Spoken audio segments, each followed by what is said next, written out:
석가모니 부처님 당시에 있었던 일입니다. 석가모니 부처님 당시에 어느 마을에 그 두 명의 소년이 있었습니다. 이 두 소년은 서로가 이제 어렸을 때부터 동네 친구였습니다. 근데 이 두 명의 소년 중에서 한 명은 독실한 불교 신자의 아들이었고, 또 다른 한 명은 이교도, 다른 종교를 믿고 있는 이교도 집안의 아들이었습니다. 그래서 불교 신자인 집안의 아들과 이교도 집안의 아들 둘이서 이제 뭐 종교와 상관없이 마을에서 서로 친하게 지내는 그런 친구 사이였다고 합니다. 근데 어느 날 둘이 이제 구슬치기 놀이를 하고 있었다고 합니다. 구슬치기, 이렇게 구슬치기 있죠?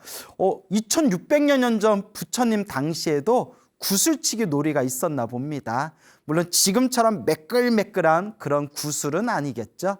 어쨌거나 구슬치기 놀이를 하고 있었는데, 구슬치기 놀이를 할 때마다 요 어린 두 애들이, 불교 신자인 아들은, 소년은 구슬을 칠 때마다 마음속으로 거룩한 부처님의 공덕을 떠올리면서, 그러면서 나무 붓다사 하면서 구슬을 딱 던졌다고 합니다. 나무 붓다사, 거룩한 부처님께 귀의합니다. 부처님께 귀의하겠습니다 라는 뜻입니다. 부처님께 귀의합니다.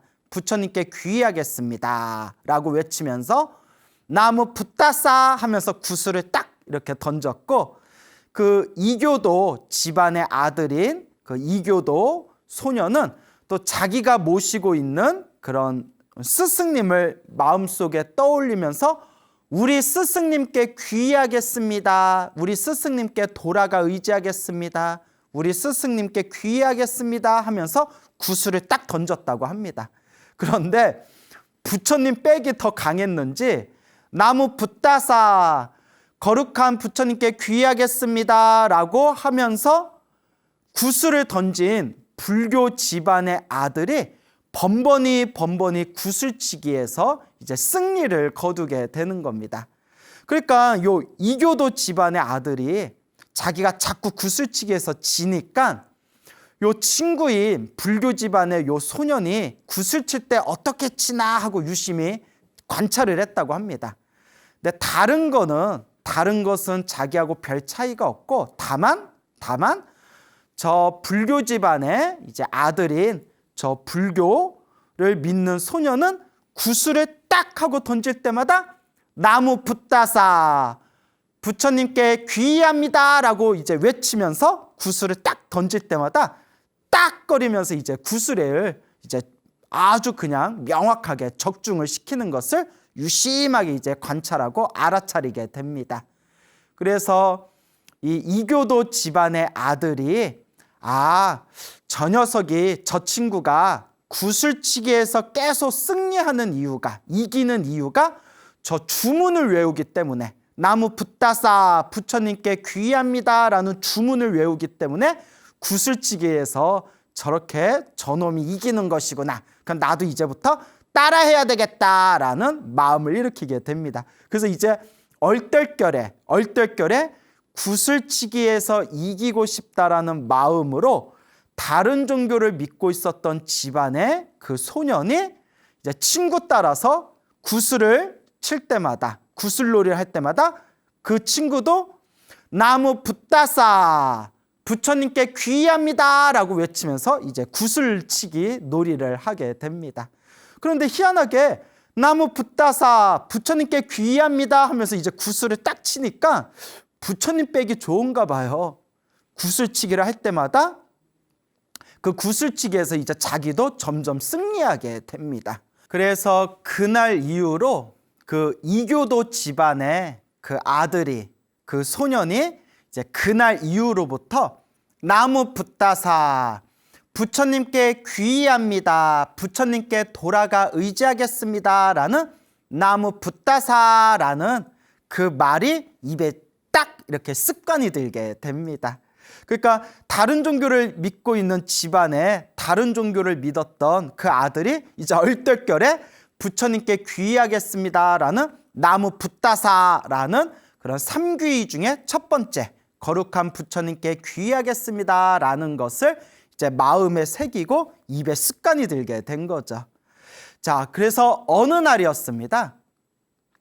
그 이교도 집안의 아들이, 그 어린 소년이 이제 아버지를 따라서 이제 소가 끌고 다니는 수레에, 이제 아버지를 따라서 수레에 타고 아버지하고 함께 이제 숲에 들어갔다고 합니다.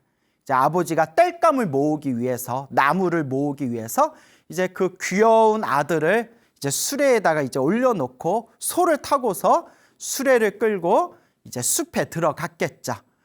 그래서 이제 나무를 수레에다가 잔뜩 모아둔 뒤에 이제 아버지가 이제 늦은 오후에 이제 소도 뭐 이제 먹을 것도 먹고 좀 이렇게 휴식 좀 취하라고 소를 이렇게 풀어줬답니다. 소를 묶어놓고 있는 소를 이렇게 풀어줬는데 소가 이제 여기저기 이제 쏘다니면서 이제 풀도 좀 뜯어먹고 여기저기 이렇게 경치도 구경하면서 이렇게 왔다 갔다 이제 좀 몸을 풀고 있었겠죠.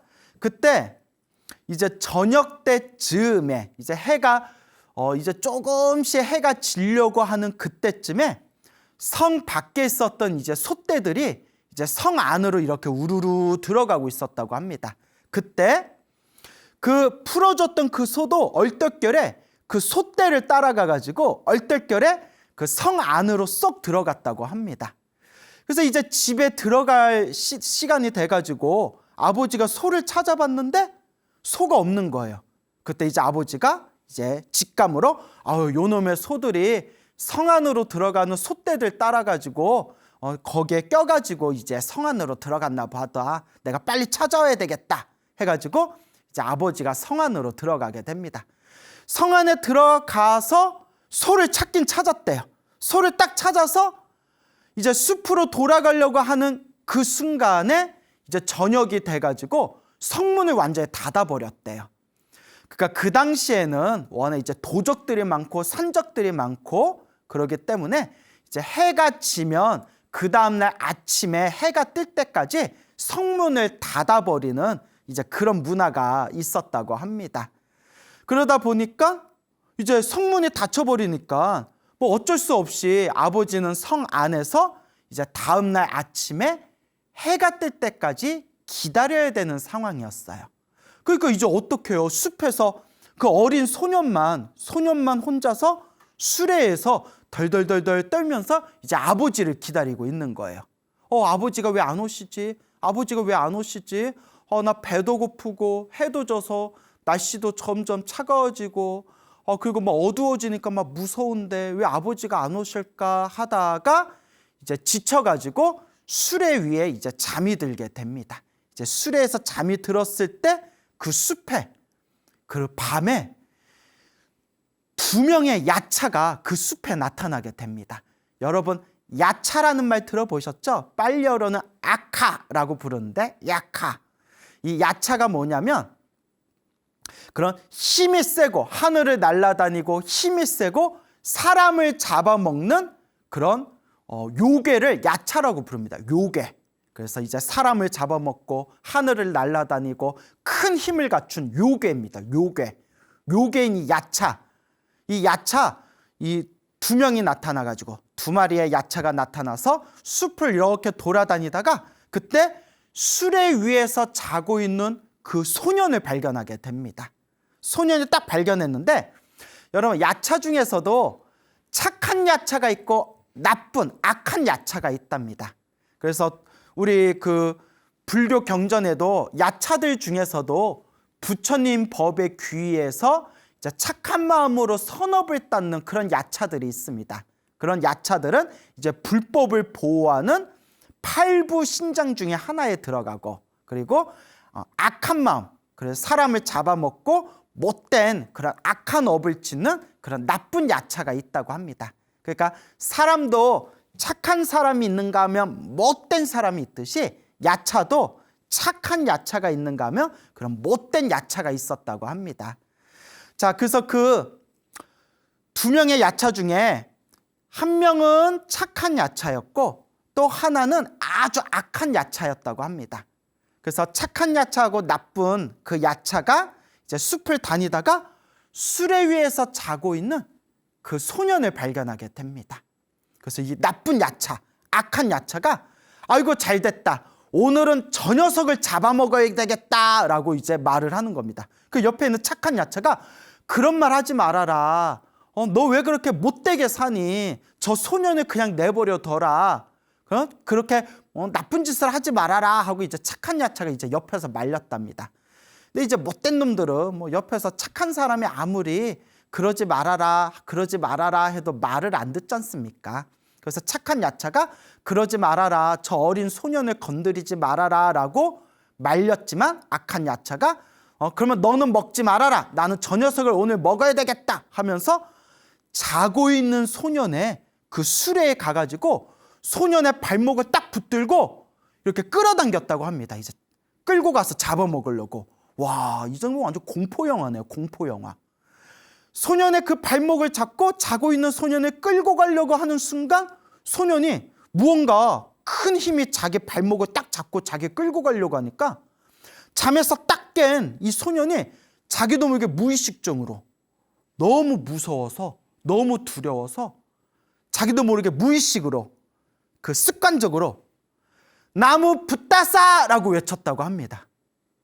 여러분들도 아미타불 연불이나 관세음보살 연불이나 지장보살 연불 많이 하신 분들, 연불하고 연불해서 그게 습관이 되고 무의식에 연불하는 그런 습관이 이렇게 깊게 이렇게 습관이 되신 분들은 그 꿈을 꿀 때 꿈에서 그 악몽을 꿀 때 어쩌다가 막 귀신 나오는 꿈을 꿀 때 꿈속에서 자기도 모르게 관세음보살, 지장보살, 아미타불 이렇게 외칠 때 있지 않습니까? 기도해 보신 분들은 다 알 거예요. 그래서 기도를 열심히 하셔서 그 기도가 습관이 되신 분들, 그게 이제 마음의 습이 되신 분들은 이제 꿈에서 그런 악한 귀신을 만날 때 혹은 꿈에서 악몽을 꾸게 될 때 자기도 모르게 습관적으로 관세음보살, 지장보살 이렇게 연불을 외치게 되지 않습니까? 그러니까 요 소년도 무언가 자고 있는 자기를 발목을 잡고 막 끌고 가려는 힘이 딱 느껴지니까 자기도 모르게 습관적으로 나무 붙다사라고 외쳤대요. 부처님께 귀의합니다 하고 부처님께 귀의합니다, 나무 붙다사 하고 외치는 순간 이 두 명의 야차들이 깜짝 놀라면서 덜덜덜덜 떨면서 우리가 해서는 안 될 짓을 저지를 뻔했다. 해서는 안 될 짓을 저지를 뻔했다. 우리는 큰 업을 질 뻔했다 하고 막 두려움에 떠는 거예요. 이게 왜냐면 야차들도, 그러니까 악귀들도 악한 귀신들도 사람을 알아보는 거예요. 그래서 부처님께 귀의한 불법 승, 거룩한 부처님, 거룩한 가르침, 거룩한 쌍가에 귀의한 이 삼귀의를 한 그거 부처님의 불제자들은 악한 귀신들도 건드릴 수가 없대요. 경전에 봐도 그런 내용들이 나오거든요. 그 악한 귀신들이 나무 붙다사 부처님께 귀의하겠습니다 라는 그 소리를 딱 듣는 순간 이 아이는 불자였구나, 불교 신자였구나, 우리가 이 아이를 잡아먹으면, 내가 이 아이를 잡아먹었으면 엄청난 악업을 질 뻔했구나 하면서 두려움에 덜덜 떨게 됩니다. 근데 꼭 불교 신자가 아니더라도 사람 잡아먹으면 그것 자체가 뭐 악업을 짓는 거 아닐까요? 그러니까 사람을 잡아먹으면 악업을 짓는 거지만 사람 중에서도 불제자를 해치면, 불자를 해치게 되면 더 큰 악업을 짓게 된다. 뭐 이런 의미가 담겨져 있겠죠. 그러면서 그 착한 야차가 깜짝 놀라면서 그 아이를 딱 보호합니다. 너 이 아이 건들지 마. 이 아이는 부처님 제자, 불자잖아. 이 아이는 절대 건드리지 말아라 하면서 착한 야차가 이제 그 아이를 보호해 줍니다. 그러니까 요 악한 야차, 나쁜 야차도 그 아이를 잡아먹으려고 했던 자신의 그 모습에 부끄러움을 느꼈는지 이제 왕궁으로 휙 날아갑니다. 왕궁으로 늦은 밤에 이제 사람들이 다 자고 있는 왕궁에 휙 날아가 가지고 왕이 아끼는 황금 접시에다가 맛있는 요리를 담아가지고 다시 숲으로 날라와서 이제 아이에게 먹이게 됩니다. 그래서 그 두 명의 야차들이 이제 요괴니까 최면수를 쓸 수 있겠죠. 그 소년에게 최면수를 써가지고 두 명의 야차들이 이제 자기들의 부모님처럼 보이게 합니다. 아빠, 엄마처럼 보이게 최면수를 짠 하고 이제 최면을 걸어서 아이가 놀라지 않게 옆에서 음식을 먹이고 아이를 옆에서 이렇게 보호를 해줬다고 합니다. 그래서 아이를 다시 수레에 잘 재우고 난 뒤에 이제 아침에 해가 뜰 때쯤에 이제 야차가 그 왕이 먹는 그 왕궁에서 가져온 황금 접시에다가 이렇게 이제 간단하게 오늘 있었던 그 일, 야차가 그 아이와 함께 그 벌어졌던 그 이야기를 간단하게 이제 접시에다가 글씨를 새겨 넣은 뒤에 이제 해가 뜨는 것을 확인하면서 이 두 명의 야차가 호련히 사라졌다고 합니다. 이제 그 소년의 곁을 떠나서 이제 자기들 이제 처소로 돌아갔겠죠. 그리고 아침에 해가 뜨고 이제 성문이 열리면서 이제 아버지가 소를 끌고 부랴부랴 옵니다. 아버지도 얼마나 놀랐겠어요. 우리 아들이 잘 있나? 우리 아들이 잘 있나? 혹시 짐승들이나 요괴들한테 해를 입지는 않았을까? 그 아버지 마음이 얼마나 그 급한 마음이 들면서 이제 아들이 있는 숲으로 찾아왔겠어요. 근데 그 시각에 이미 왕궁은 완전히 이제 한바탕 뒤집어지게 됩니다. 왜냐? 이제 아침 요리를 해야 되는데 왕에게 음식을 담아서 올려야 할 황금 접시가 사라져버린 거예요. 야, 이거 도둑놈이 들어왔다. 도둑놈이 들어왔다. 어떤 강큰 도둑놈이 우리 왕이 아끼고 아끼는 이 황금 접시를 가져갔단 말인가 해가지고 이제 병사들을 풀어서 성 안을 샅샅이 뒤집니다. 그러다가 결국 성 밖에까지 이제 수색을 하게 되었는데 그때 수레에서 잠자고 있는 소년이 이상해 보여서 병사들이 가까이 가봤더니 수레 위에 그 황금 접시가 있는 거예요. 깜짝 놀라서 이 소년이 황금 접시를 훔쳤는가? 그래가지고 그 소년을 데리고 왕이 있는 왕궁에까지 데려옵니다. 그래서 이제 왕이 가만히 보니까 아니 저 어린 놈이 황금 접시를 훔쳤을 리는 없고 그럼 도대체 어떤 놈이 이 황금 접시를 훔쳐가지고 저 소년이 잠자고 있는 수레 위에 올렸는가 라고 왕이 이제 의심을 일으킵니다. 그러면서 황금 접시를 딱 받아보니까 황금 접시에 이제 글씨가 새겨져 있는 거예요. 바로 야차들이 있었던 그 왜 황금 접시를 가져가게 되었는지 그 이야기를 적어놓은 그 황금 접시의 그 글씨의 이야기를 딱 보고 왕이 이제 의심이 풀리게 됩니다. 아, 이런 일이 있었구나. 근데 우리가 참 믿기가 힘들잖아요. 야차라는 요괴가 이 소년을 보호하기 위해서 왕이 아끼는 황금 접시에다가 음식을 담아가지고 소년에게 주었다. 그래서 너무나 믿기기가 힘든 이야기지 않습니까? 그래서 그 소년을 데리고 부처님이 계신 사원으로 갑니다.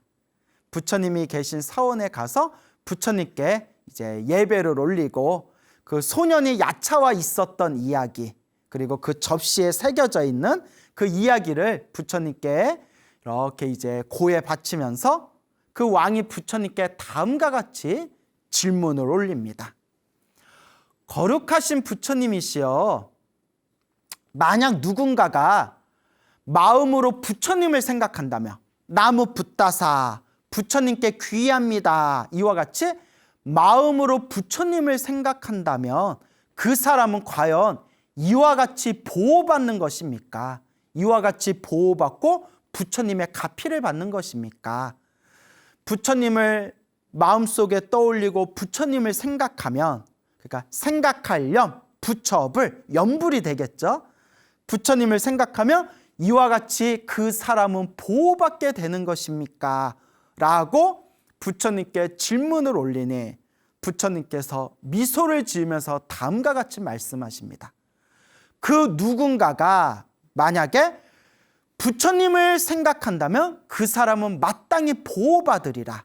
단 부처님만 생각한다고 보호받는 것이 아니라 6가지.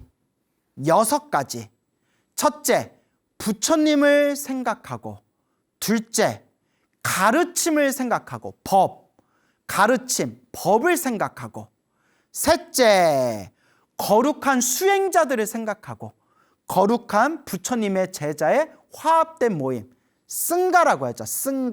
쌍가라고 하고요. 그래서 불법 승할 때 승가, 거룩한 수행자들의 모임, 거룩한 스님들의 모임, 승가를 생각하고, 그러니까 부처님을 생각하고 가르침을 생각하고 거룩한 스님들의 모임, 수행자들의 모임인 쌍가를 생각하고, 그 다음에 네 번째는 몸을 관찰하고, 그래서 불교 수행법 중에서는 이제 몸을 관찰하는 수행법이 있거든요. 이제 내 머리끝에서 발끝까지 내 몸을 관찰하면서 나의 몸뚱아리는 무상하고 덧없고 고정된 실체가 없다라고 관찰하는 이제 몸 관찰법이 있습니다.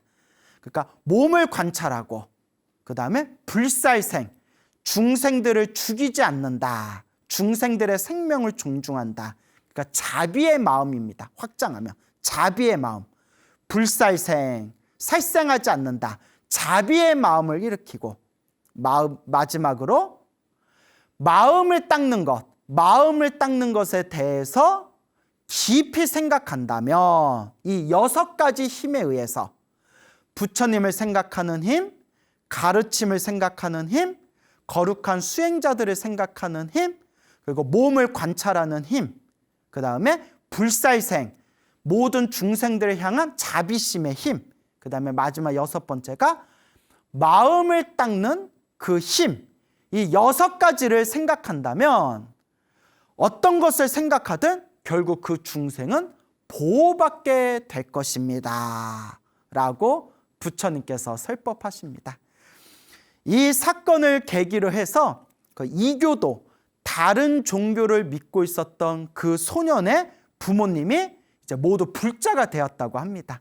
부처님께 귀하는 불자가 되었고, 그 나무 붓다사라고 외쳐가지고 그 야차들에게 이제 보호를 받았던 그 소년도 훗날 머리를 깎고 출가해가지고 결국은 번뇌와 욕망이 사라진 거룩한 성자, 아라한이 되었다고 합니다. 자, 그래서 이와 같은 재미난 불교설화가 전해지고 있습니다. 근데 이 이야기에서 한 가지 재밌는 게, 여러분 한번 잘 생각해 보세요. 우리가 불교 공부하는 사람들이 흔히 기복신앙을 좀 무시하지 않습니까? 기복신앙. 부처님의 복을 받기 위해서, 복을 받고 잘 먹고 잘 살기 위해서 절에 다니는 것은 아주 어리석은 불자들이다 라고 우리가 이렇게 그 머리에 먹물 좀 들은 사람들은 그런 기복신앙을 좀 이렇게 무시하는 경향들이 있지 않습니까? 근데 가만히 이렇게 생각해 보면 이 기복신앙이 그 시작은 개인적인 욕망이나 욕심에서 시작되었지만 결국은 이 기복신앙이라는 이 씨앗이 결국은 깨달음으로 이어질 수 있는 하나의 과정이 될 수 있구나라는 것을 우리가 이 이야기에서 발견할 수가 있습니다. 왜냐? 이 이교도, 다른 종교를 믿고 있었던 집안의 이 소년이 굿을 따먹게 할 때, 굿을치게 할 때 자기가 이기고 싶어서, 승리하고 싶어서 그냥 뭐 부처님에 대한 공경심, 부처님에 대한 믿음, 깨달음에 대한 열정, 뭐 구도, 도를 구하고자 하는 어떤 구도심, 이런 거와 전혀 상관없이 굿을치게 한번 이겨보겠다고 나무 붓다사, 부처님께 귀의합니다라는 정말 세속적이고 욕심이 가득한 마음으로 나무 붓다사라고 외쳤지 않습니까? 그러니까 순수하게 철저하게 복을 얻고 싶다는 기복신앙이거든요. 뭐 불교가 뭔지도 모르고, 부처님 가르침이 뭔지도 모르고, 부처님 법이 뭔지도 모르고, 그냥 굿을 한번 따먹겠다라는 마음으로 나무 붓다사라고 외쳤는데, 그럼에도 불구하고 그냥 나무 붓다사, 부처님께 귀의합니다라는 그 단어 하나만으로도 그런 악한 요괴들에게, 보호를 받을 수 있었고, 더 나아가서 그냥 순수하게 구슬 따먹고 싶다라는, 순수하게 구슬치기에서 이기고 싶다, 승리하고 싶다라는 그런 정말 2차원적인, 그런 단순 무식하기 짝이 없는 그런 기복의 마음으로 부처님께 귀의합니다라고 외쳤지만, 그 기복의 마음이 결국은 그것이 씨앗이 되어서 모든 번뇌와 욕망이 사라지는 아라한이 될 수 있는 인연을 맺게 되었다. 그렇기 때문에 우리가 기복신앙을 무시하고 우습게 여기지만 사람마다 다 그릇이 다르고 등급이 다르다.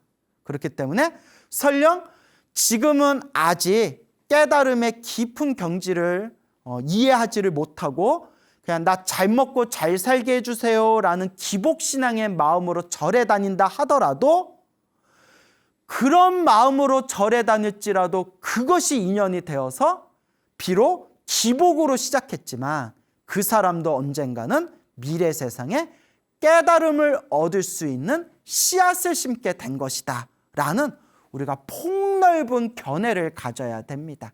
그래서 여러분, 우리 중생들이 다들 오로지 깨달음을 위해서 공부하고 깨달음을 위해서 수행할 수 있다면 얼마나 좋겠습니까?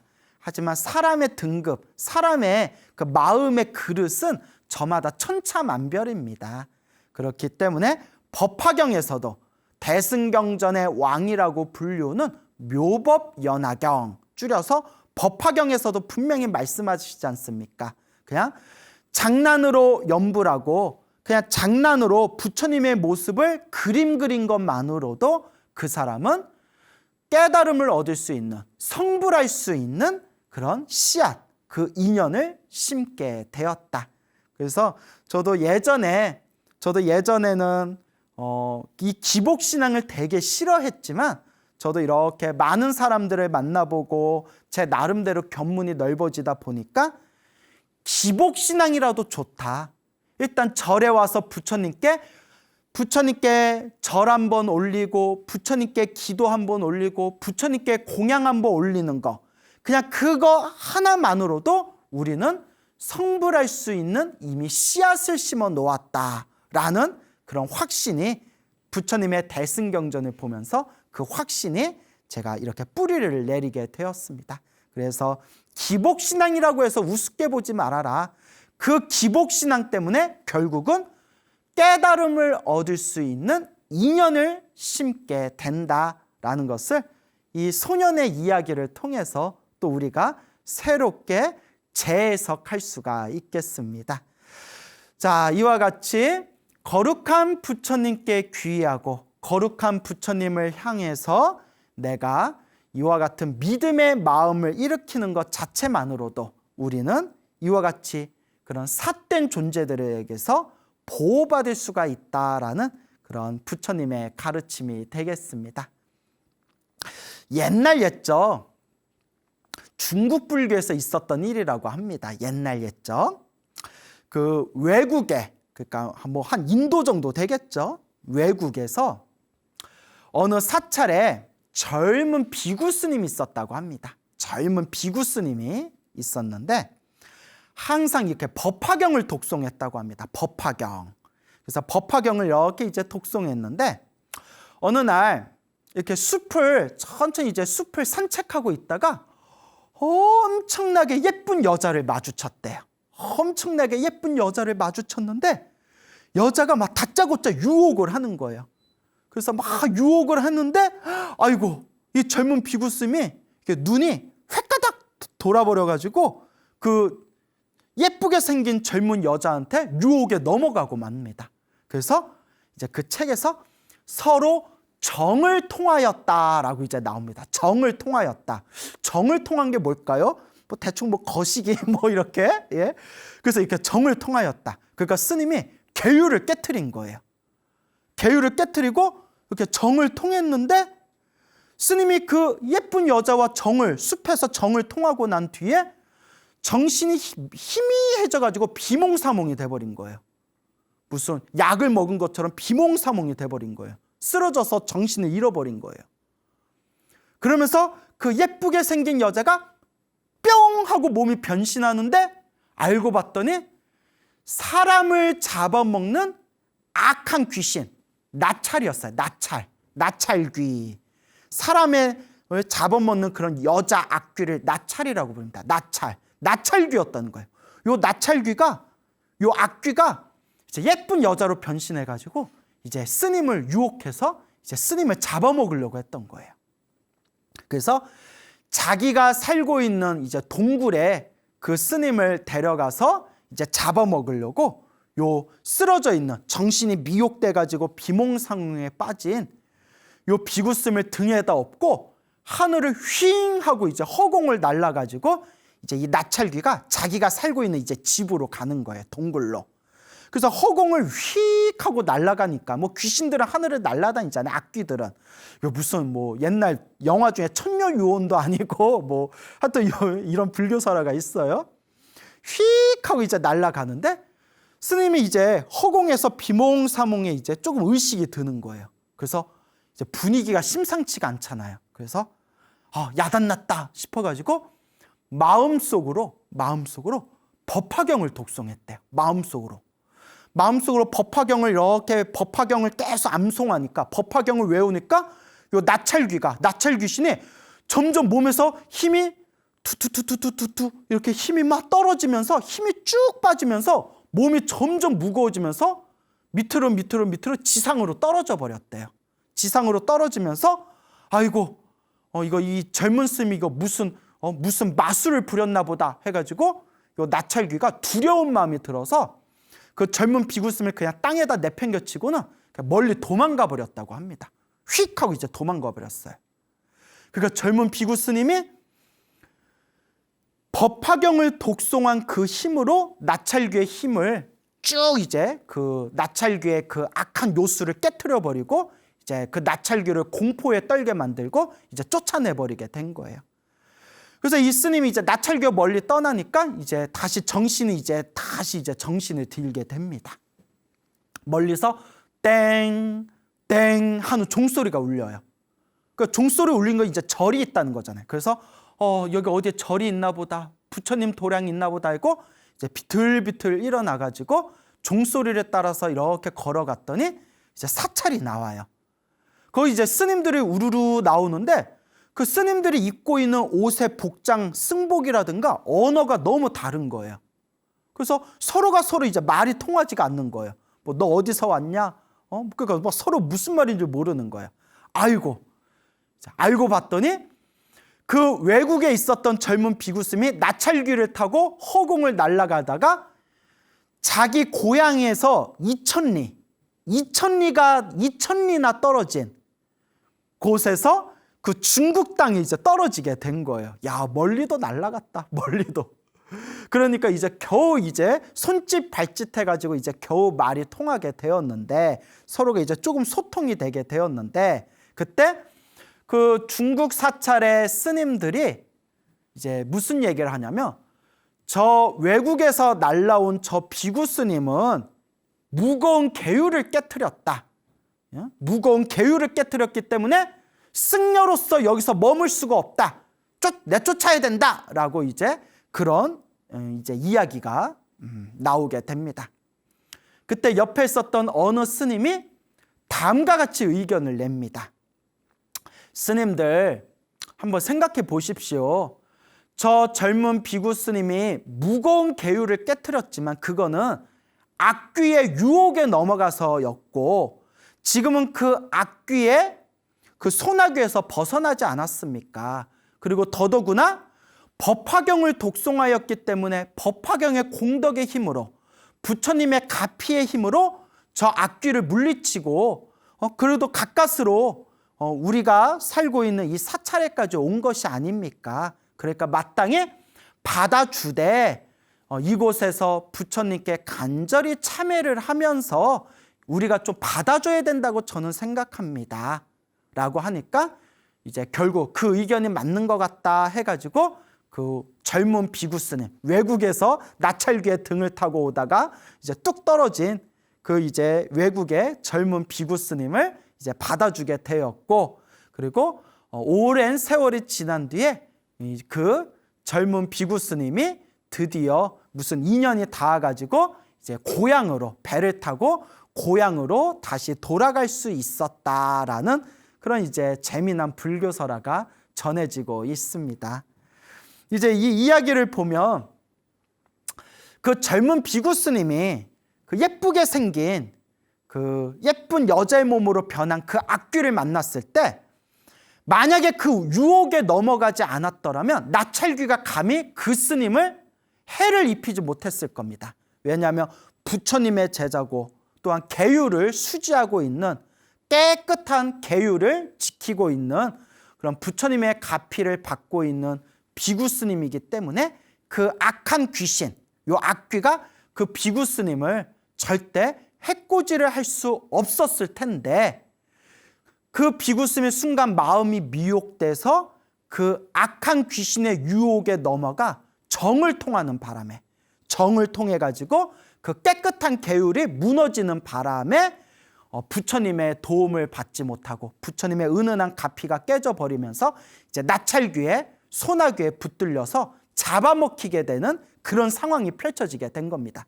그런데 나찰귀 등 뒤에 엎혀가지고 이제 동굴로 날아가서 이제 잡아먹히게 되는 운명에 처하게 되었을 때 평상시에 열심히 독송했던 법화경이 떠오르면서 법화경을 독송한 그 부처님 가피공덕에 의해서 나찰귀의 소나귀에서 벗어날 수가 있었던 겁니다.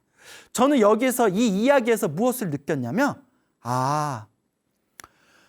부처님의 가피, 이 법화경 공덕의 힘, 부처님 대승경전의 힘은 계율을 깨트린 파괴를 한 파괴승에게까지도 가피를 주시는구나라는 그런 은은한 감동까지 느꼈습니다.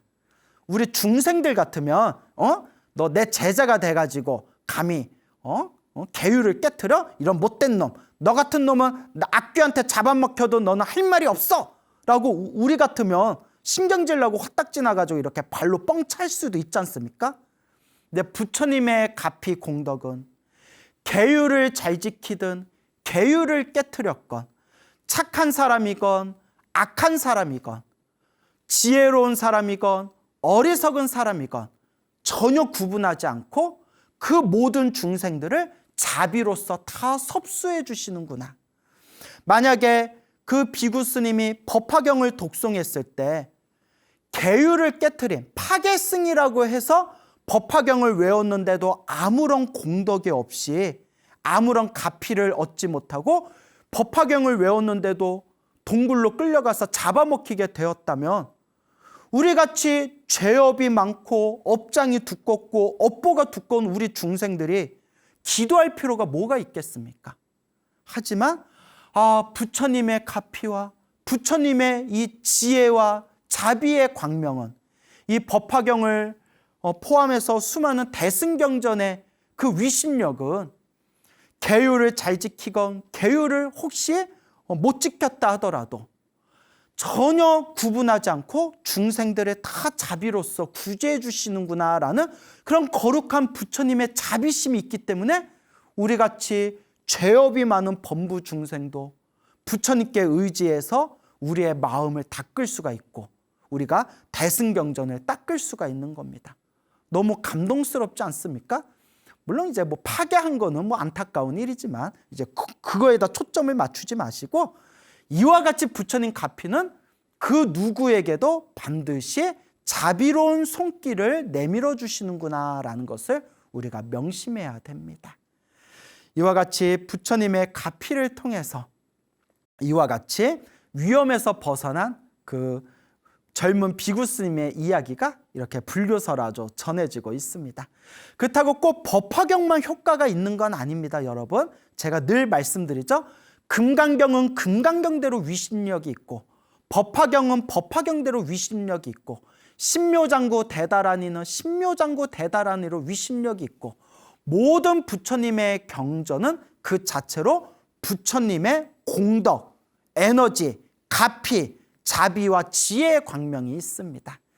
그래서 여러분 그 서유기에 나오는 현장법사라고 아시죠? 현장법사. 이 서유기에 나오는 현장법사가 실존 인물이지 않습니까? 그래서 당나라에서 저 인도로 경전을 구하기 위해서 그 사막을 건너고 그 정글을 지나가고 수많은 식인종들과 맹수들과 수많은 요괴들을 만나면서 그 부처님과 관세음보살님의 보호 아래 무사히 인도 땅에 도착하게 됩니다. 그래서 현장 스님께서 그 인도 땅으로 가시는 그 여정에 대해서 현장 스님께서 기록해 놓으신 그런 대당 서역기 같은 책에 보면 이런 내용이 나옵니다. 요괴들을 만났을 때, 그 숱한 요괴들을 만났을 때 관세음보살을 연불하니까, 관세음보살 연불하니까 요괴들이 덜덜덜덜 떨면서 감히 가까이 오지를 못했다. 관세음보살 연불했더니 요괴들이 감히 가까이 오지를 못했고, 반야심경을 독송했더니 관자재보살, 행신반야 바라밀다시 조교노온 계공, 반야심경을 독송하는 순간 그 수많은 요괴들이 비명을 지르면서 뿔뿔이 흩어졌다라는 그런 내용이 나옵니다. 그래서 부처님의 어떤 경전이든 지극한 마음으로 독송하시고 의지하신다면 항상 여러분들 삶에 부처님의 가피가 함께할 것입니다. 우리 중생들이 인생을 살아가다 보면 좋은 일이 생길 때도 있고 나쁜 일이 생길 때도 있습니다. 행복할 때도 있고 불행할 때도 있죠. 좋은 일들이 술술 풀릴 때도 있지만 힘겹고 괴롭고 답답하고 또 어려운 상황에 처할 때가 있습니다. 우리 불교에서는 우리 부처님께서 경전에서 늘 말씀하셨다시피 우리 앞에 펼쳐진 이 모든 좋은 인연도, 이 모든 나쁜 인연도 내가 지은 업의 인연이다. 우리가 지은, 내가 지은 머나먼 시작 없는 과거 전생에서부터 알고 지었건 모르고 지었건 몸과 말과 생각으로 지었던 내 업의 인연들이다라고 부처님께서 말씀하셨습니다. 그래서 우리 부처님께서 늘 항상 우리 중생들에게 선업을 지어라, 공덕을 닦아라 라고 말씀하셨고, 늘 우리 중생들에게 악업을 짓지 말아라, 나쁜 업을 짓지 말아라, 내가 지은 악한 나쁜 업이 있다면 그 업장을 소멸하도록, 자신이 지은 나쁜 업을 참회할 수 있도록 끊임없이 노력해라 라고 부처님께서 누누이 말씀하셨습니다. 우리가 인생을 살아가면서 힘들고 괴롭고 답답한 일을 겪는다면 이 모든 게 시작 없는 과거 전생에서부터 알게 모르게 우리가 지었던 나쁜 업의 인연이라는 것을 명확하게 꿰뚫어 보고, 더 나아가서 내가 지었던 탐욕과 성냉과 어리석음으로 내가 지었던 몸과 말과 생각으로 내가 지었던 이 업장, 업보를 참회하고 녹일 수 있도록 끊임없이 노력해야 됩니다. 그리고 항상 끊임없이 복의 씨앗을 심고 선업을 잘 닦고 공덕을 쌓을 수 있도록 우리는 끊임없이 노력해야 됩니다. 항상 우리가 부처님의 가르침을 공부할 때 불교의 가장 밑바탕, 불교의 가장 기초라고 할 수 있는 부처님 가르침의 가장 그 밑바탕, 기초가 바로 인과법, 인과업보의 가르침, 인연법, 연기법이라는 것을 명확하게 우리가 마음에 되새기고 그리고 꿰뚫어 볼 수 있어야 됩니다.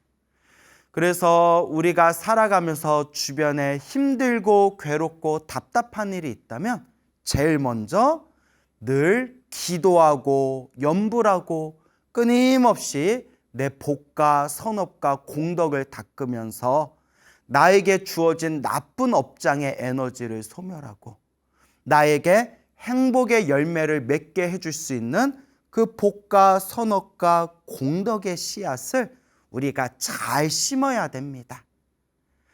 이렇게 간단한 건데도 우리 중생들은 번뇌와 망상에 물들어 있고, 우리 중생들은 아상, 아집, 나와 내 것이라는 집착, 나라는 내 생각이라는 아르마리 등등에 깊이 물들어 있기 때문에 이 간단한 것조차도 우리는 쉽게 실천하지를 못합니다. 그래서 자꾸 부처님의 가르침을 듣고 공부하면서 부처님께서 우리들에게 이와 같은 말씀을 해주셨구나, 이와 같은 가르침을 설해 주셨구나, 부처님께서 우리 중생들을 이와 같은 길로 이끌어 주셨구나, 먼저 그것을 바르게 잘 이해하면서 결국은 내가 닦아야 됩니다. 결국은 내 스스로 닦아야 됩니다.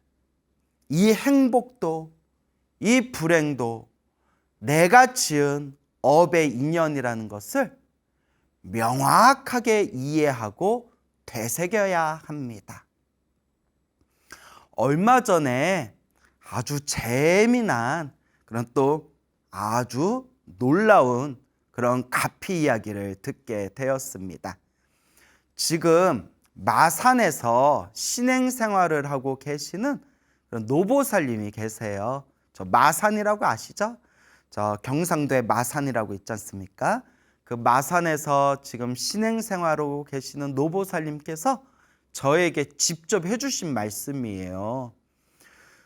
그 노보살님께서, 이 불자님께서 젊었을 때 남편을 일찍 잃으셨대요. 그 남편 되는 거사님께서 아들 하나 딸 하나 두고 좀 일찍 세상을 떠나셨나 봐요. 그래서 이 불자님께서, 불자님께서 이제 남편 없이 아들 하나 딸 하나 그렇게 이제 키워 나가시는데, 여자 혼자 몸으로 얼마나 많이 힘드셨겠어요. 이제 스스로 직장 다니면서 당신이 이제 돈을 벌어서 집안을 꾸려야 되고 애들 키워야 되고 얼마나 고생이 많으셨겠어요. 그래도 이 불자님이 그래도 젊었을 때부터 절에 다니셨나 봐요. 또 여러분 부산, 마산 이쪽 지방이 불심이 굉장히 세잖아요. 그래서 그분도 젊은 시절부터 이제 절에 다녔는데, 그 당신이 다니시는 사찰에 이렇게 관세음보살님을 모셔놓은 법당이 있대요. 그래서 이제 관음전 이런 관세음보살님을 모셔놓은 법당이 있는데, 그래서 이렇게 관세음보살님께 이렇게 항상 기도를 드리면서 늘 관세음보살님 앞에 있는 불전함이라고 하죠. 우리 이렇게 시주 이렇게 올리는, 우리가 보시금 올리는 불전함 혹은 복전함이라고 있잖아요. 복전함, 불전함, 불전 올리는. 그렇게 이제 법당에 가면 또 법당마다 또 부처님이 한 분만 계시는 게 아니잖아요. 법당도 여러 개가 있고 법당마다 이렇게 불전함을 모셔놓고 있잖아요. 그래서 이 불자님이 이제 관세음보살님께 매일매일 기도하러 법당을 다니면서 이렇게 불전을 올리는데, 그 당신도 형편이 어려워가지고 불전을 많이 올리지는 못했대요. 이렇게 형편껏 불전을 매일매일 기도 갈 때마다 올리셨는데, 자꾸 마음에서 망상이 일어나더래요. 망상이. 어떤 망상이 일어나느냐, 자꾸 그 부처님, 불보살님 앞에 불전하는데다가 이렇게 불전 올릴 때마다 아깝다라는 생각이 자꾸 들더래요. 그럴 수 있죠. 예, 그럴 수 있죠. 아깝다.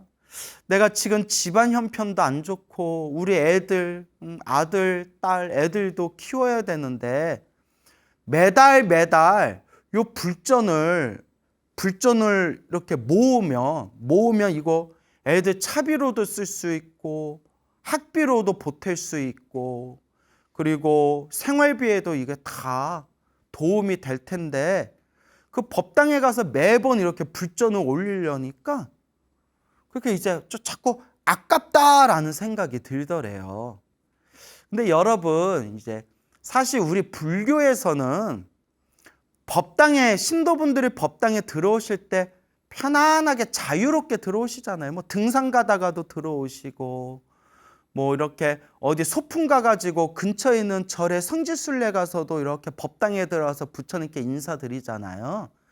근데 아무도 불전에다가 돈 내라는 사람 없어요. 그잖아요. 뭐 그냥 절에 오셨나 보다. 아유, 절에 와주신 것만도 고맙다.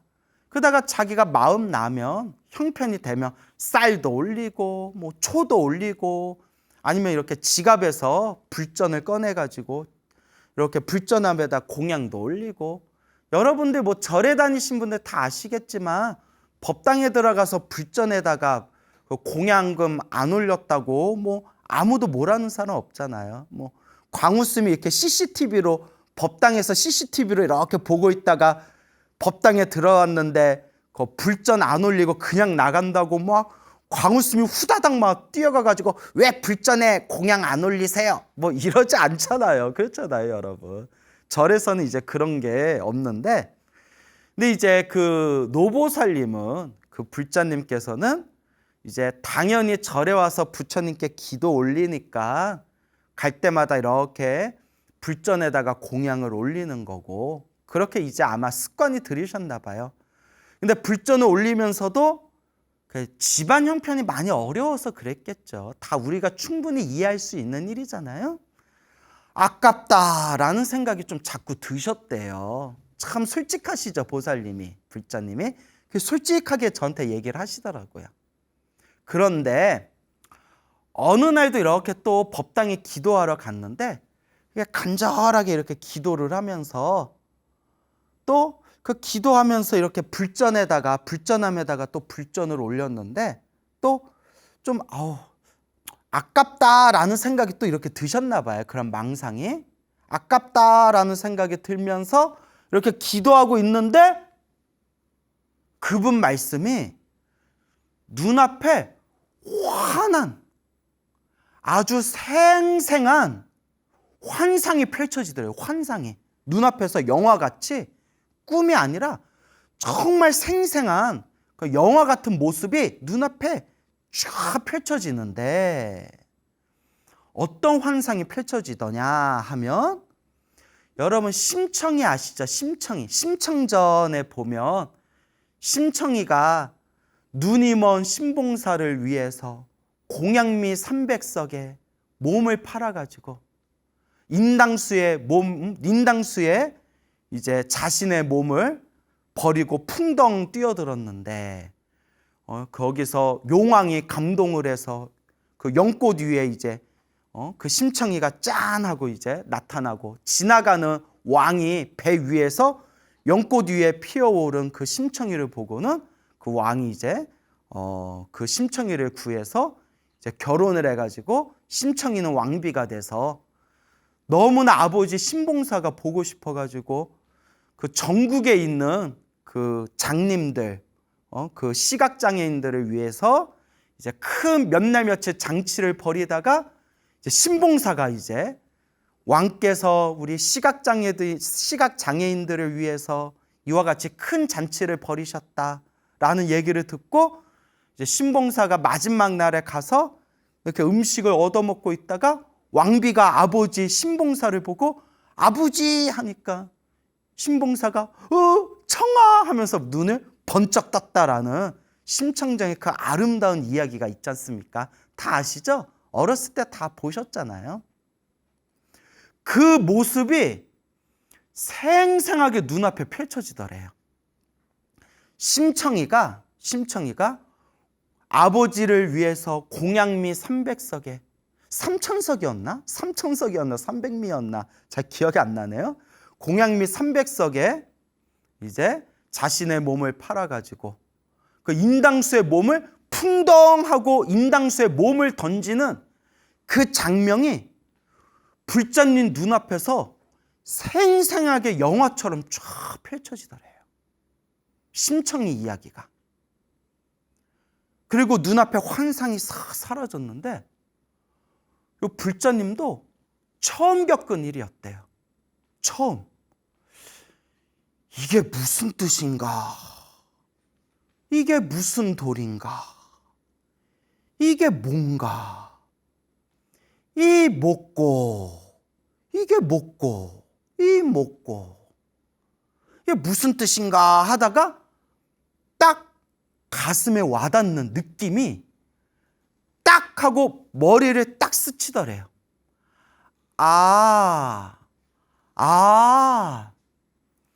내가 계속 부처님, 관세음보살님 앞에서 계속 기도하면서 자꾸 내 마음속에 불전이 좀 아깝다, 불전이 아깝다, 불전이 아깝다라는 자꾸 망상을 일으키니까 부처님이, 관세음보살님이 내 인색한 마음을 일깨워 주시려고 그 심청이가 아버지를 위해서 공양미 삼배석에 자기 몸을 팔아서 그 인당수에 자기 몸을 풍덩 자기 몸을 희생한 그 모습을 내 눈앞에 보여주신 거구나. 관세음보살님이 내 마음을 일깨워 주신 거구나 라는 게 머리를 땡 하고 때리시더래요. 이야.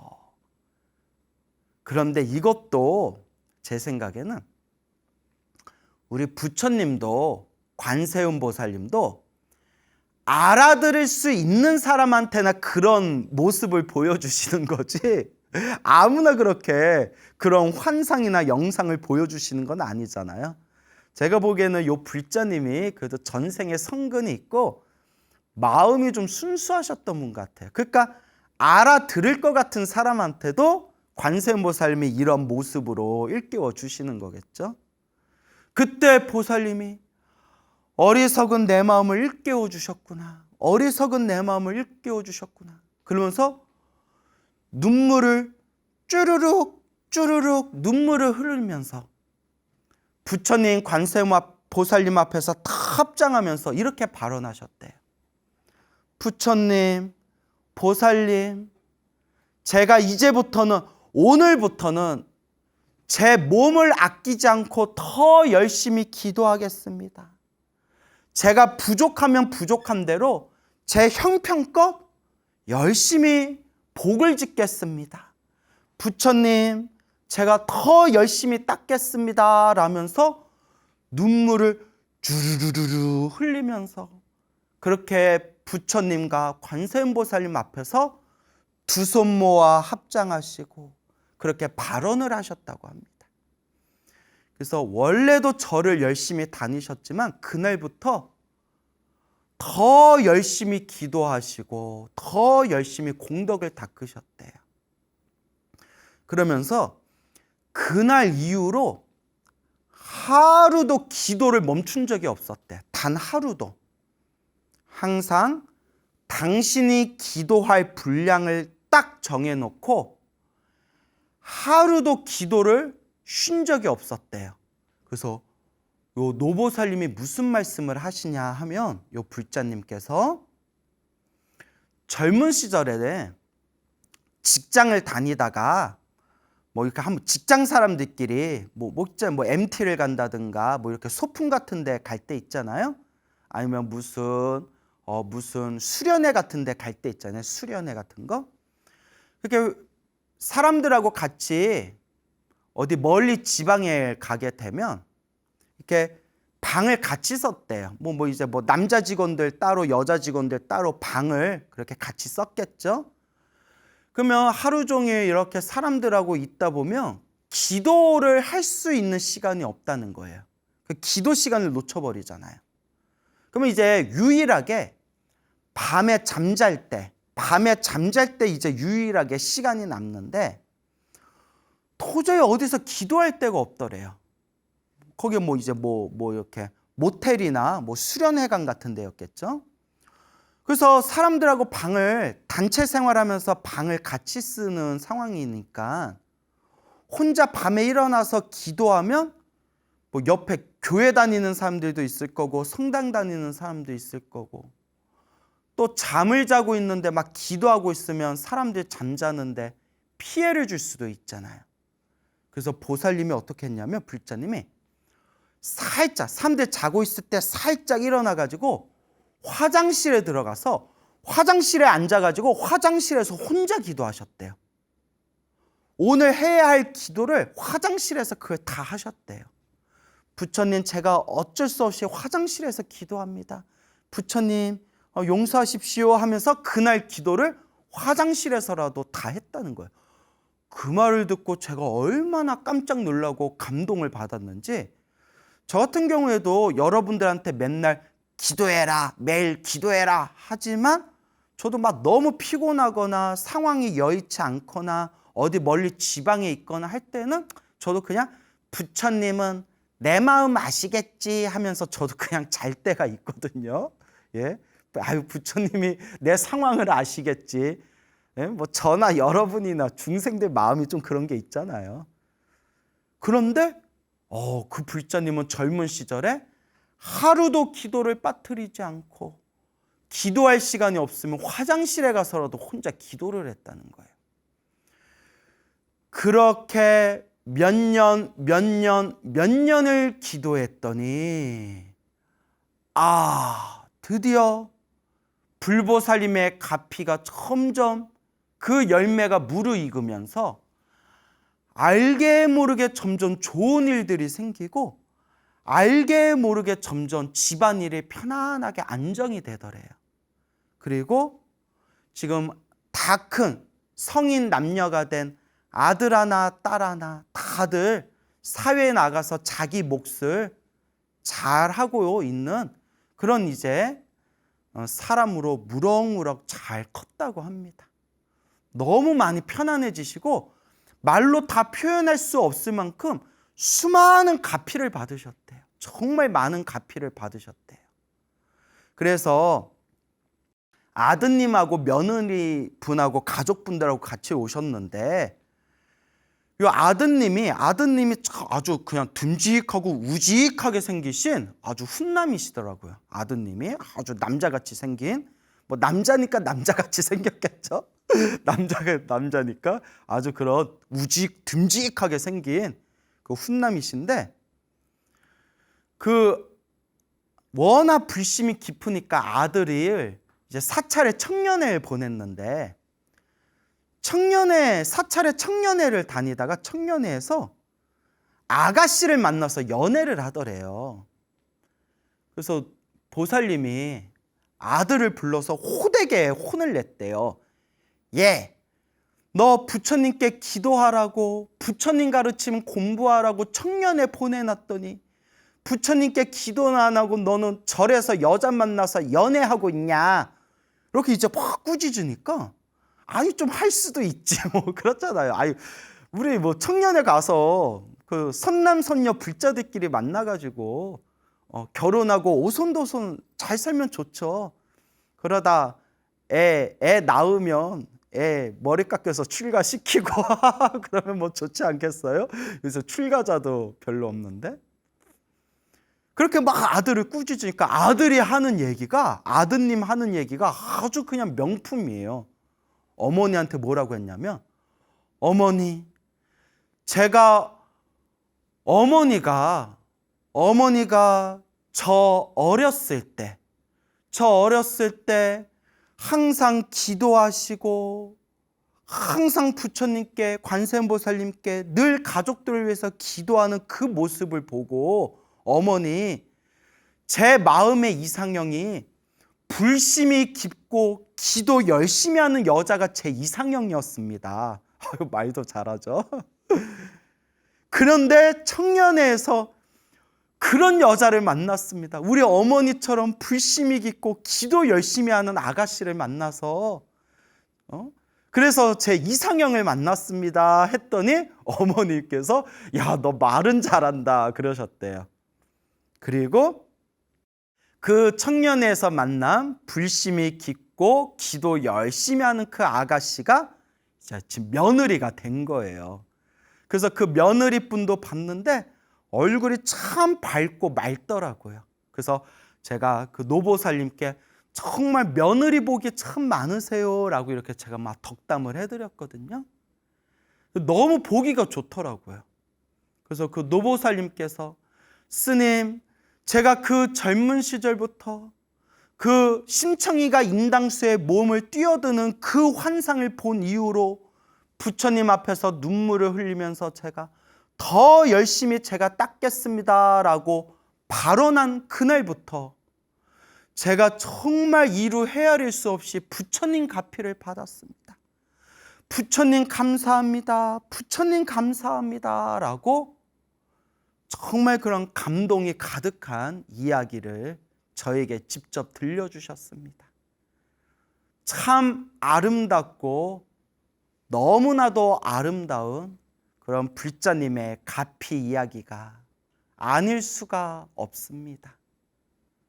그래서 여러분, 우리 인생에 힘들고 괴롭고 답답할 때 좌절하지 마시고 힘들다 남 탓하고 세상 탓만 하지 마시고 좋은 인연도 나쁜 인연도 내가 지은 업의 인연인데 지금 이 순간 내가 잘 닦아야 된다. 지금 이 순간 내 업장을 내 스스로 소멸하고 내 선업과 내 공덕을 내 스스로 잘 닦아야 된다 라는 것을 꼭 명심하시길 바랍니다. 부처님의 가피가, 불보살님의 가피가 늘 기도하고 기도하는 공덕을 닦는 우리 불자들과 부처님의 가피가 늘 함께 할 것입니다.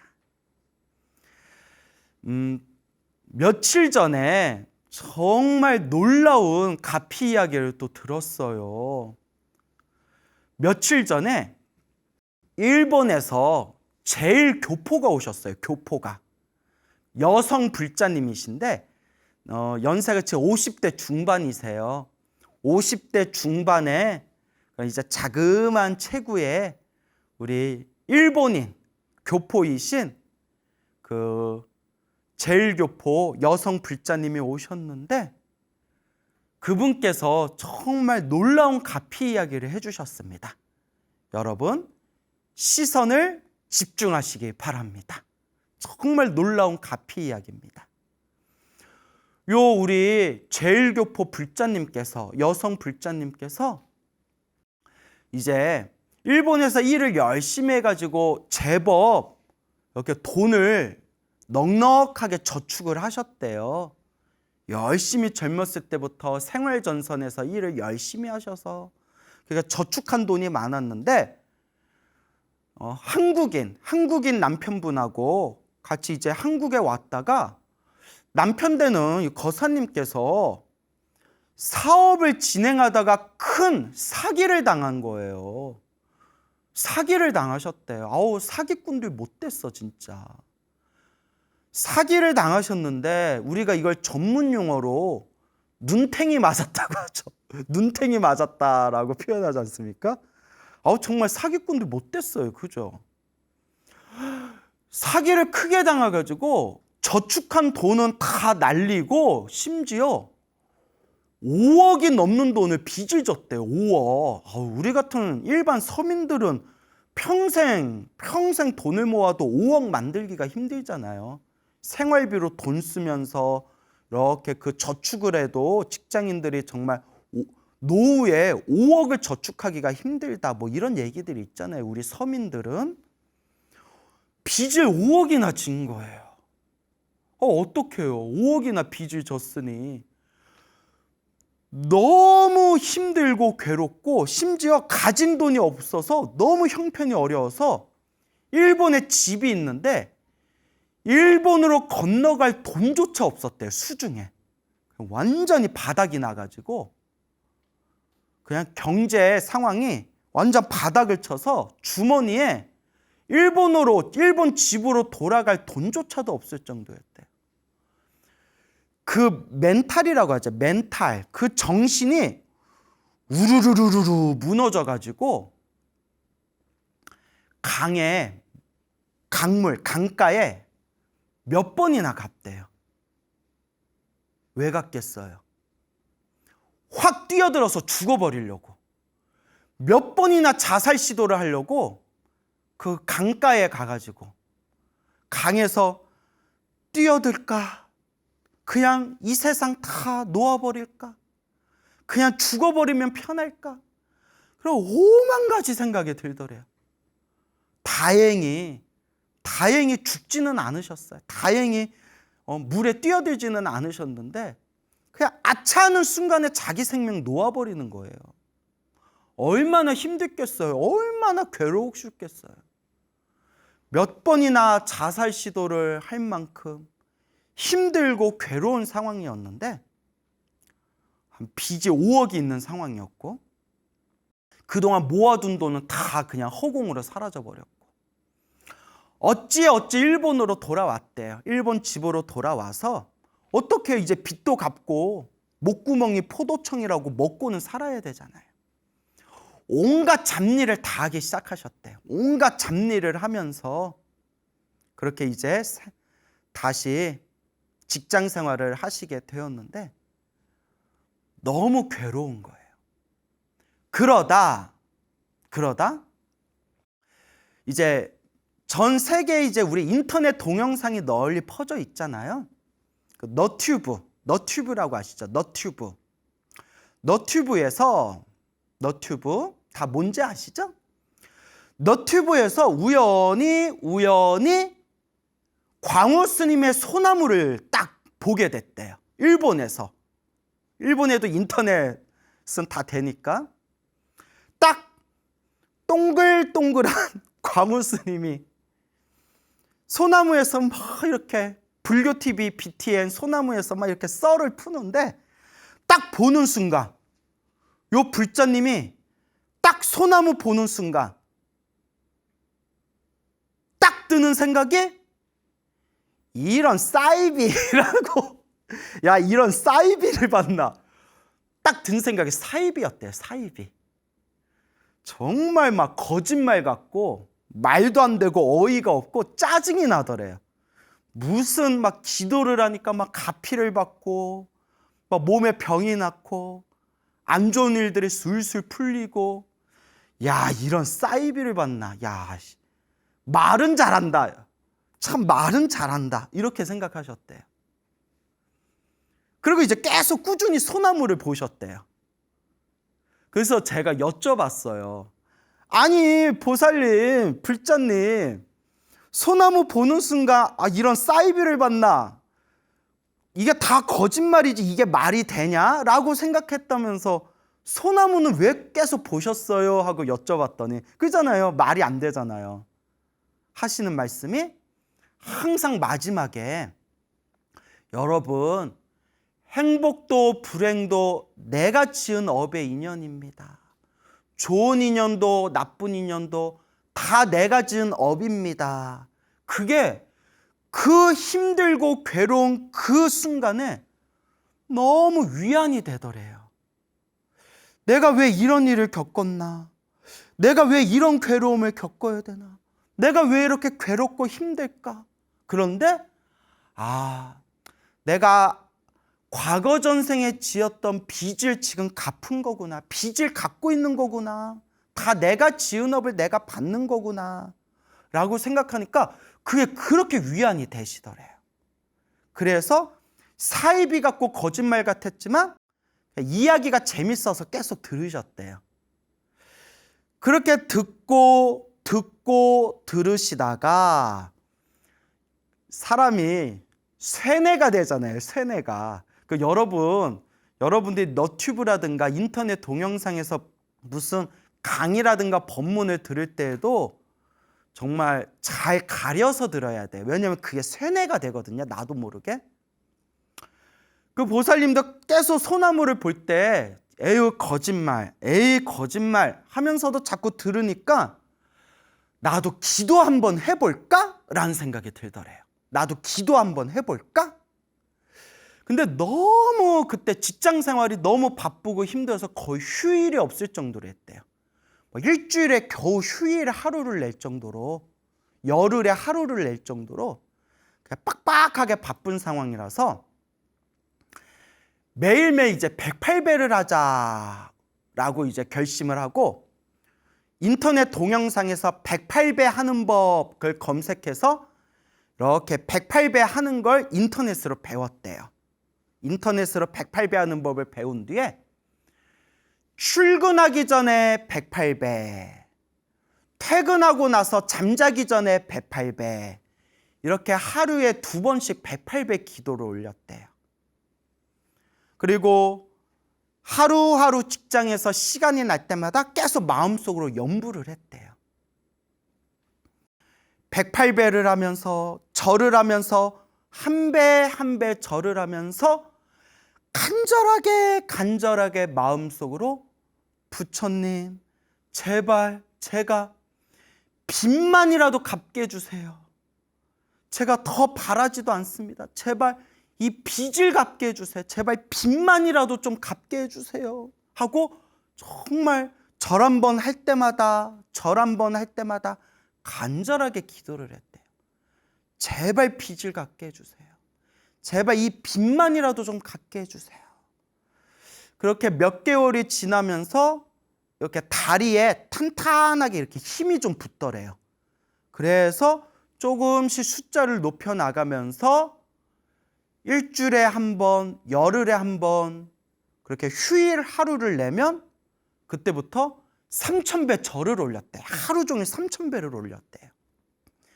그렇게 매일매일 아침 저녁으로 108배를 하고 그렇게 한 번씩 휴일 날 때마다 하루 종일 3,000배를 하면서 3,000배를 한 4-5번 이상 몇 번을 했대요.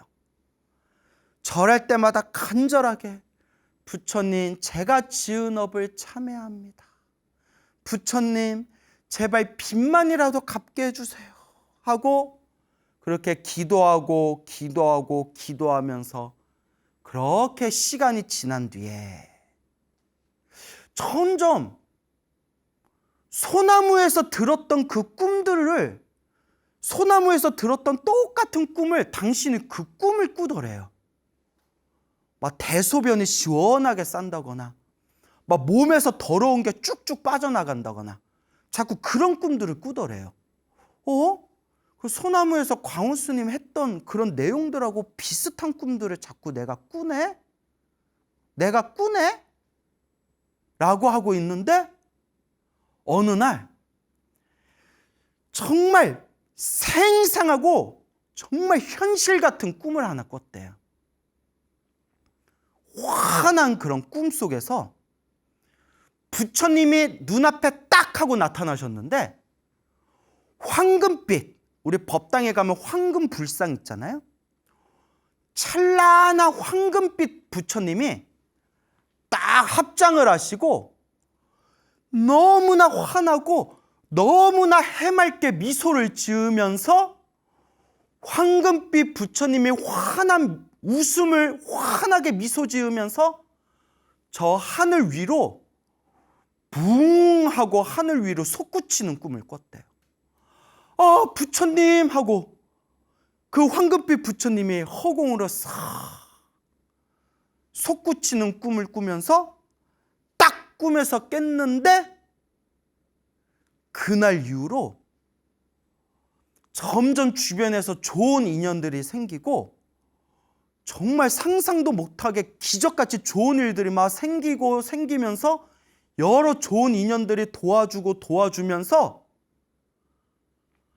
3년 만에 그 빚을 다 갚았대요. 지금 생각해도 자기도 어이가 없대요. 3년 만에 그 수억을 내가 어떻게 다 갚았지? 근데 이상하게 좋은 인연들이 생기고 이상하게 그렇게 좋은 일들이 자꾸 풀리면서 어쨌거나 그 빚을 깔끔하게 갚았는데 주변에 친한 친구들이나 가족들이 나 3년 만에 그 빚을 다 갚았어 라고 하면 다들 놀라서 믿지를 못한대요. 그 빚을 다 갚고 요 보살님이 마음으로 딱 제 첫 번째 목표를 세운 게 코로나가 가라앉자마자 한국으로 가서 광우 스님 뵙고 감사 인사 올리는 거. 그게 자기 마음속의 목표 1위였대요. 내가 몸둘 바를 모르겠다. 뭐 제가 그렇게 잘난 사람도 아니고 뭐 제가 도와준 것도 없고 본인이 기도해서 본인이 갚이 받은 거지 뭐 제가 도와준 것도 하나도 없는데 코로나 가라앉으면 무조건 한국 가서 광우 스님 얼굴 보고 무조건 감사 인사 올리는 거, 그게 첫 번째 목표였대요. 그러면서 그 보살님께서 한국에 오셔서 저를 만나고 제 앞에서 당당하게 하시는 말씀이, 스님, 저는 소나무를 보고 사입이다, 거짓말이다 생각을 했습니다. 하지만 지금 이 순간 저는 100% 믿습니다. 소나무에 나온 그 내용을 100% 믿습니다. 왜냐? 제가 경험하고 제가 체험했기 때문입니다. 스님, 불보살 가피는 분명히 있습니다. 제가 증인입니다. 라고 말씀하시더라고요. 그래서 불자님께, 보살님, 와, 너무 대단하다. 감동, 막 감동의 도가니탕이 막 쏟아진다. 제가 이 이야기 소나무에서 해도 되겠습니까? 얼마든지 하십시오. 얼마든지 하십시오. 제가 증인입니다. 라고 말씀을 하시더라고요. 그래서 지금 집에서 그 자그만 불상으로 집에 불단을 이렇게 모셔놓고 매일매일 나무 아미타불 연불 하면서 그 일본에서 늘 우리 불교 TV BTM 보시고 항상 소나무를 계속 들으면서 그렇게 부처님 은혜 갚는 마음으로 매일매일 그렇게 연불 수행하고 계신답니다. 그리고 하신 말씀이, 저는 뭐 몰랐는데 일본 그 교포들, 일본에는 불자들이 많대요. 일본 교포들, 불자들 사이에서 우리 소나무가 엄청나게 인기가 많대요. 엄청나게 인기가 많아서, 그래서 그렇게 소나무를 통해서 너무나 큰 희망과 가피를 얻었습니다. 라는 그런 또 소중한 말씀을 드렸습니다. 여러분, 결국은 내가 닦아야 됩니다. 스스로가 닦아야 됩니다. 절대 남이 닦아주는 게 아닙니다. 저조차도 여러분들을 대신해서 그 업보를 닦아줄 수가 없습니다. 내가 본인이 닦아야 됩니다. 여러분, 행복해지고 싶습니까? 행복한 삶을 창조하고 싶습니까? 복을 지으십시오. 선업을 지으십시오. 공덕을 쌓으십시오. 복과 선업과 공덕의 힘이 여러분들을 진정한 행복의 길로 이끌어 줄 것입니다. 여러분, 성불하십시오.